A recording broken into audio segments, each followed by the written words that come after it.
When someone reaches out and says, I have comics from 1947 to sell, my first reaction was, sure, Dan. Because 9.9 times out of 10, that stuff is a reprint or it's a trade paperback or they're confused about the age. But once I saw the video proving that these ones were the real deal,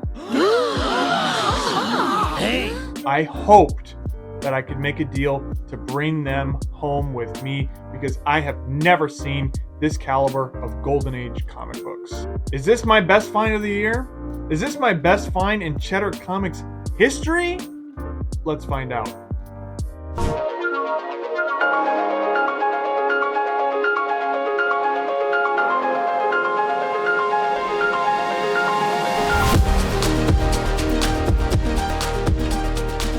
First, if you don't know me, hi, I'm Chris here at Cheddar Comics. I buy and sell comics all day, every day. Follow me here on Instagram, where I run weekly live sales, selling all the comic goodies. Sometimes I do auctions, sometimes I do claim sales, so find me on Instagram. I buy and sell comics all day, every day. I run an ad on Facebook advertising Cash for Comics, or I buy comic books, where some of my leads come from. And then this comment came in from Richard, quote, I have several 1947 comics, Archie, Batman and Robin, Boy Commando, Captain America, and more. You know, I've had good comments or good leads like that before, and they just kind of fizzle out, or they turn out they're reprints, or they're trade paperbacks, or they're confused or something. So of course, you know, you just don't really see Golden Age books, 1940s books, very often. I see some cartoons, I see new funnies, I see stuff like that, but not Captain America and Batman. So I always ask, like, especially if they're far away, hey, can you send me photos and videos of what you're looking to sell so I can take a look before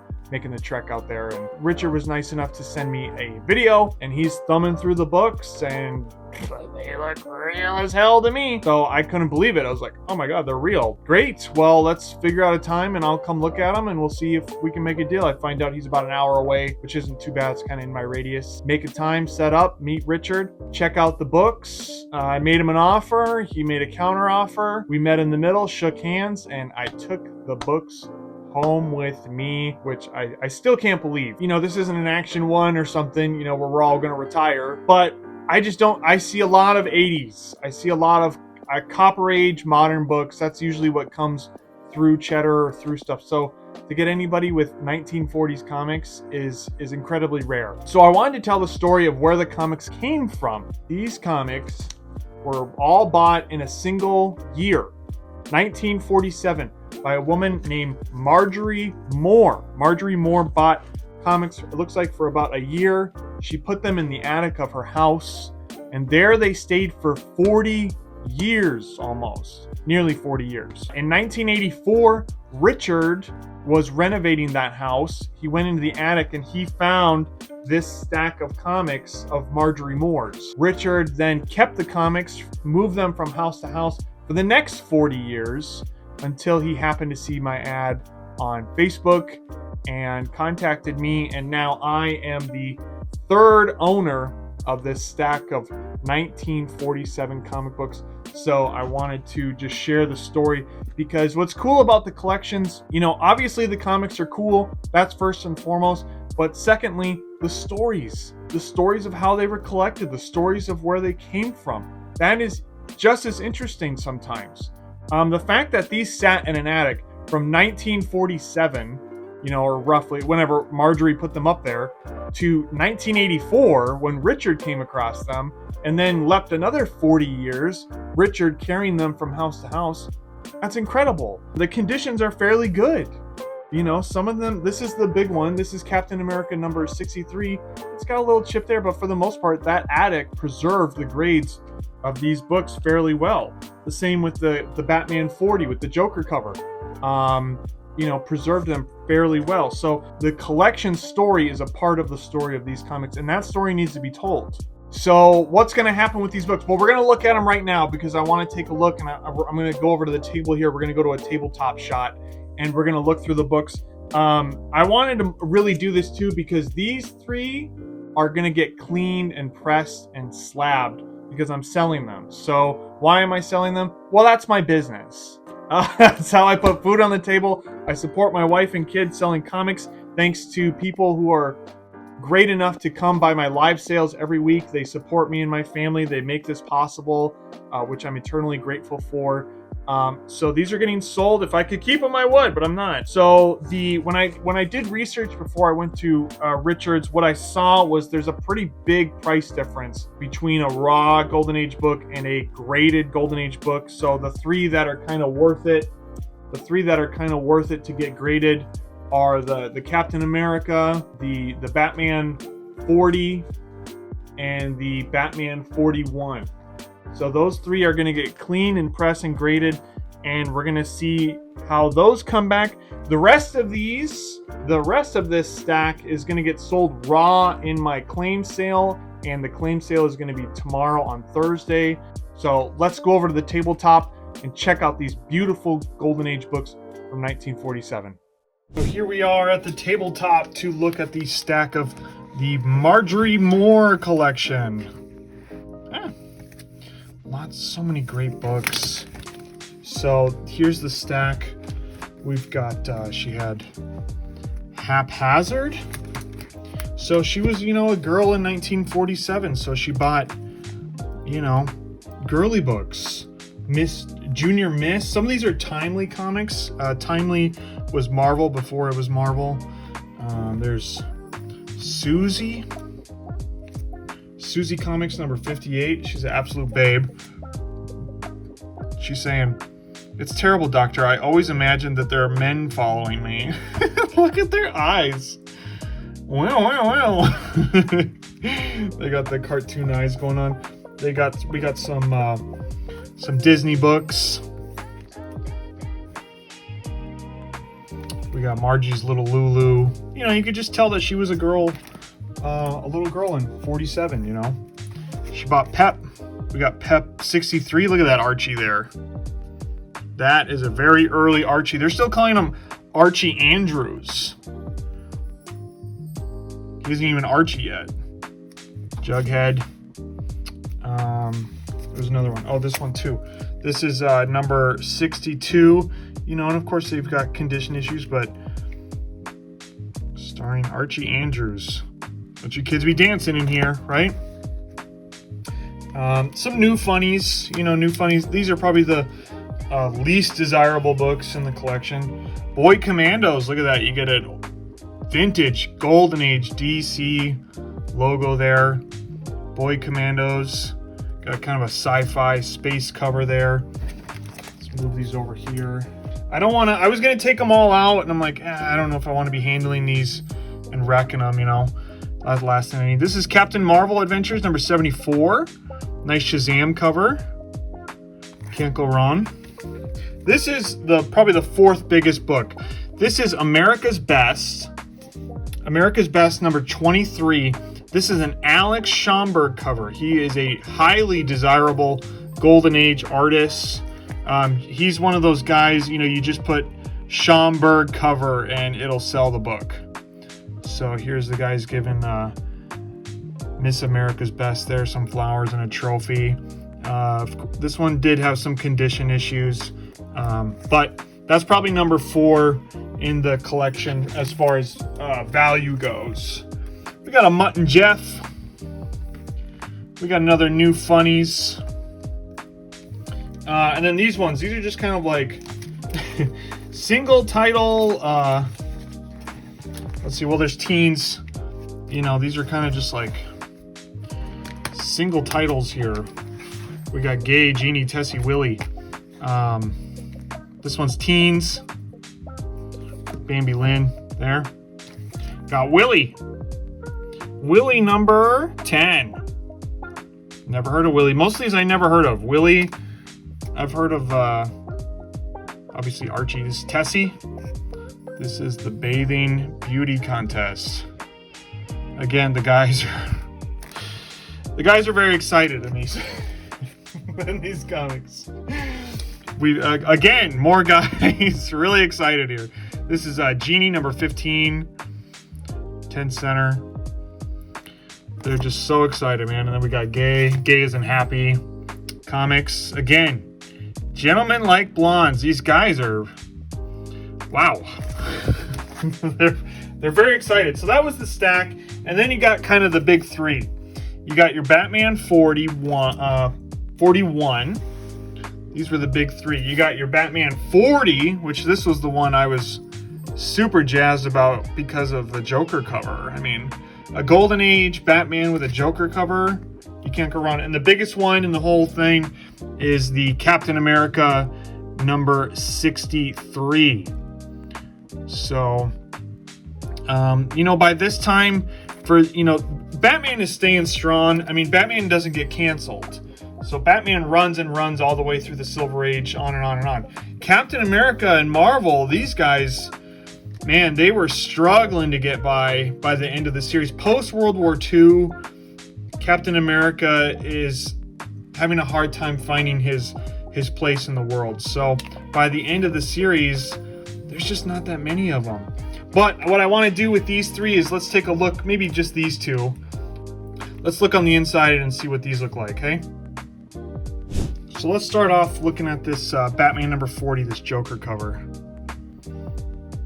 Joker's on the inside too. I wanted to show the insides because the unlucky cover.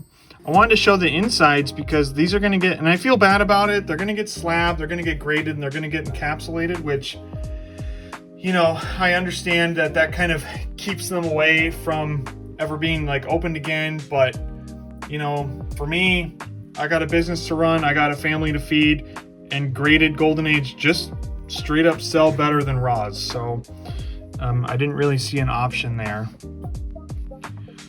There we go. Look at that splash page. I'd have to look up who did the art. Most likely was not Bob Kane, even though he had his name on everything. Kind of like Disney or Matt Groening. Great Joker panels here. Look, Golden Age Joker. This looks like Jerry Robinson art to me. I could be wrong. I'll have to look. Maybe the editor can fix my mistake. I'm the editor. I'm going to be editing this. Great Joker stuff here. Just want to be super careful. Some great Joker panels. That's like what I really wanted to show. That's what was so cool. I mean, obviously the other Batman is awesome. Any Golden Age Batman is awesome, but specifically a Joker issue, how cool is that?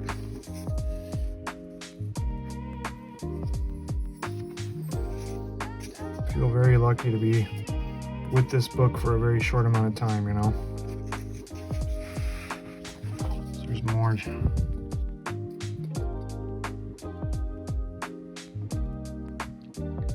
Always getting caught there. Gotta love the ads, old Wheaties ads. Oh, Christmas. Christmas? Oh, I see a wreath. But, is it Christmas? No.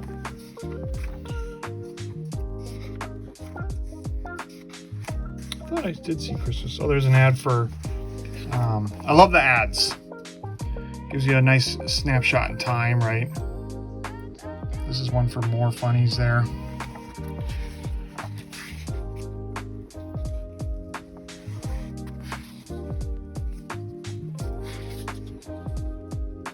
The Grand Opera Murders. That's a nice splash page for the story. Pause it if you want to see more, or you can buy it from me when it comes back.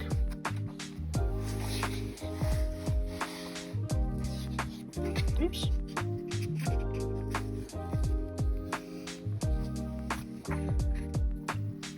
Here's another ad.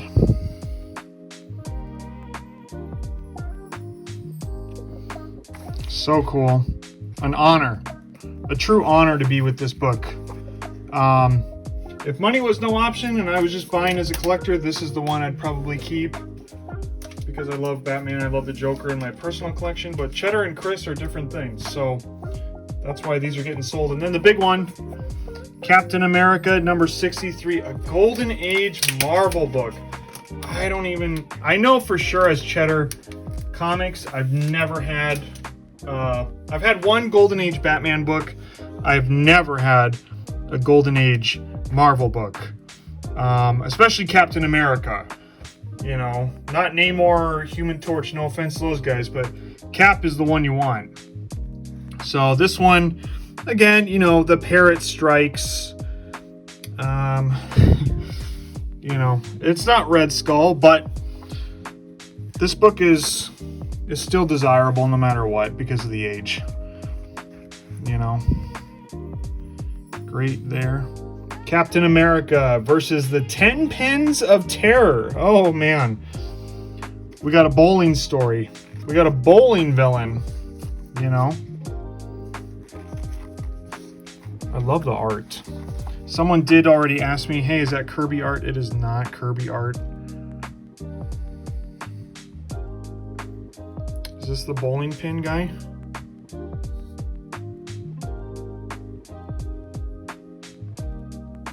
Very cool. Love that. I love Cap. Cap was the first superhero I loved when I was a little boy.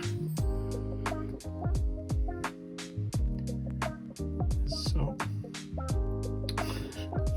the bowling. Yeah, they've got a bowling villain and a parrot guy. So, that kind of tells you where they were at this point in over at Timely. They defeated the bowling guys. Nice. Oh, and they took his mask off like Scooby-Doo did. And then the parrot. So, the parrot strikes. So funny. Ugly villain. Like actually ugly. You know? So cool. And there's the end here. Just love that the colors are so great in this, and it's probably because it was sitting in that attic for so long. You know? I mean, I've seen worse condition on books from the 80s. So sometimes the temperature of where they were stored has a lot to do. And then what's cool is that in the back, there's a Human Torch story. How cool is that? To see that Golden Age Human Torch. Look at that. Absolute babe there. The threats of the asbestos lady. Wow. Man, they love asbestos in the 40s, hey? They didn't know no better. So cool, man. And that's it for the asbestos lady and the Human Torch story. And enjoy a nice big fat baby Ruth after you read your comic, right? Can't get more 40s than this. So those are the Marjorie Moore collection. Honored. A true honor to be touching these books. So what do you guys think? A stack of comics from 1947. I am the third owner of them. I am very grateful to Richard for reaching out to me on Facebook and leaving me a great review as well, that he was really happy with his experience with me and was happy with the price I gave him. I try to pay as much as I can when the stuff is good, to leave room for profit, of course, because this is a business. So let me know what you guys think. What's your favorite book in the collection from the Marjorie Moore collection? And be sure to follow me on Instagram, where most of these will be going for sale maybe tomorrow. But if you're catching this after December, still give me a follow on Instagram, because I'm doing a sale every single Thursday. Next week I'm going to have Japanese stuff. There's keys every week. Follow me on Instagram. And of course, be sure to subscribe here where you're watching this on YouTube. Subscribe, like, share. Thank you guys so much. I appreciate you. I hope you liked the video. Maybe there will be more of these to come if the collections have good stories. I thank you. I love you. And I'll see you in the next one.